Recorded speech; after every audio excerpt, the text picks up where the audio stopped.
Magic the Gathering is an expensive hobby. I mean, just look at the new Final Fantasy set. It's going to cost an arm and a leg if you want to get some of these cool cards. But don't be so quick to schedule a doctor's appointment to discuss amputation. Let me show you the Magic the Gathering deck I bought with blood. I don't know if you know this, but you have value. Just like the blades of grass, the trees in the forest, and sunsets have value. You just existing is valuable. You make the world beautiful. But also, the Red Cross will give you a $15 Amazon gift card if you donate your blood. And we're going to be using that. This is not a regular video. No, it's actually part 1 of 3 in a beautiful viewing experience where I pour my blood, sweat, and tears, literally, into Magic the Gathering. Now, of course, quick trigger warning for blood because I'm committed to the bit. I went and donated blood for this video. Let me show you. That's right. What you see right there is 1 pint of my blood, but it's also a commander deck, basically.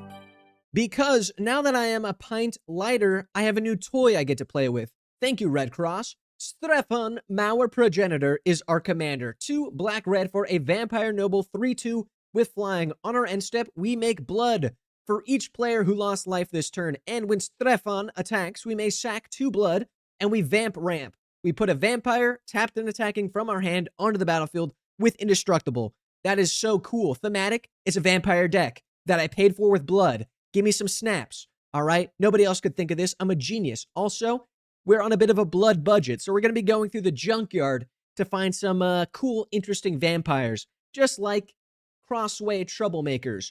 5 and a black, but basically free with our commander. Attacking vamps have Death Touch and Lifelink. Good anthem. And when a vampire we control dies, we pay 2 life, draw a card. Awesome. We've also got Patron of the Veil, 6 mana, but free, basically. Enters the battlefield, destroys target creature an opponent controls, and when stuff an opponent controls dies, exile it, and we get big damage on all of our vampires we control, giving them +1/+1 counters. This is huge. Now, speaking of huge, we've got Olivia's Attendants, a 6 mana vampire with Menace. Whenever it deals damage, create that many blood tokens. We like that.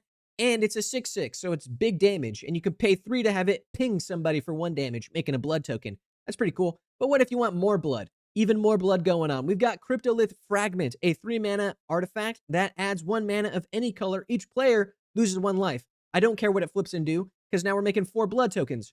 Nice. Oni Cult Anvil is pretty cool. Whenever 1 or more artifacts we control leave the battlefield during our turn, we make a little construct. So now we have a blocker for a blood token. Then we can tap and sack. Oni Cult deals 1 damage to each opponent. We gain 1 life. That's 3 blood tokens with Strefan on the battlefield. Very cool. I like it. We just want to make more blood so we can, vamp ramp vampires onto the battlefield. We also have Anya, Maid of Dishonor, as a backup commander if you want. 2 black-red, 4/5. Whenever Anya enters the battlefield or another vampire does, we make a blood token. Then we could pay 2 to sack that blood token to have each opponent lose 2 life. And then guess what? That means more blood with our commander, Strefan, out on the battlefield. We're going to have more blood than the beginning scene in Blade. You should go watch Blade. I love that movie. Of course, what if you wanted a fountain of blood? Well, luckily, Glass Cast Heart fills that niche. It is 2 and a black for an artifact. Whenever 1 or more vampires we control attack, make a blood token. Hey, that's what we want to do. Then we could pay a black, tap, pay 1 life, make a little vamp. Awesome, that has lifelink. Then we could pay 2, tap, sack it, and 13 blood tokens. Each opponent takes big damage. They lose 13 life, we gain 13 life. It's a win condition sometimes. It's pretty freaking cool. Now I know what you're thinking. Does this deck run any protection? No. The answer is no, because Lightning Greaves is like $5. Malakir Rebirth is like $8.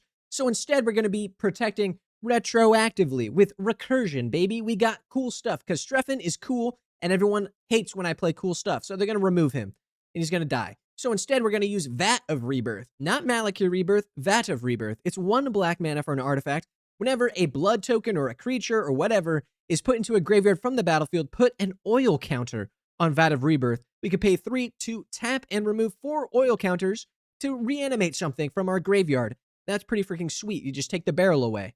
I like it. We're going to be tapping and destroying so many of our own blood. We're going to get a bunch of oil on it. We can reanimate whatever we want. Awesome. We've also got Lich Knight's Conquest, 5 mana sorcery that says basically, hey, the more blood you have, the more guys you can get back from your graveyard. Nice. So that means when our vampires die, when our commander dies, whatever, just put them in the graveyard and then get them back. It's genius. We've also got Timothy, Baron of Bats. He's aura farming, by the way, on his throne with his cool blade.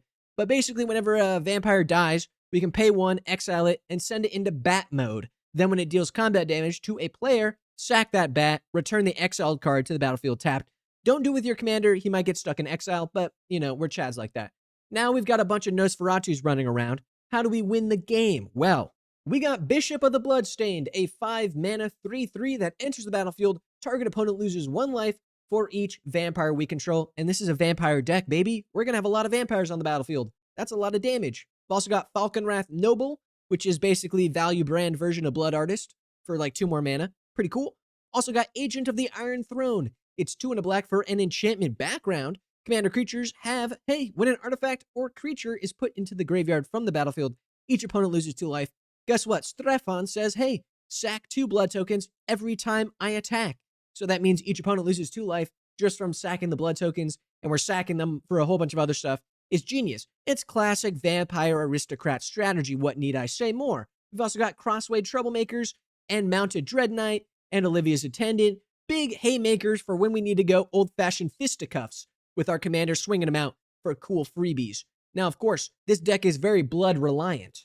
Commander Strefan, he makes 3 or 4 blood tokens each turn, which is not too bad, but I want more blood tokens. So we got Falconwrath Celebrants, having a good time. 5 mana for a 4/4 with Menace. When it enters the battlefield, create 2 blood tokens. Nice, it pays for itself with the commander. We've also got Belligerent Guest, which is me after a couple of brewskis.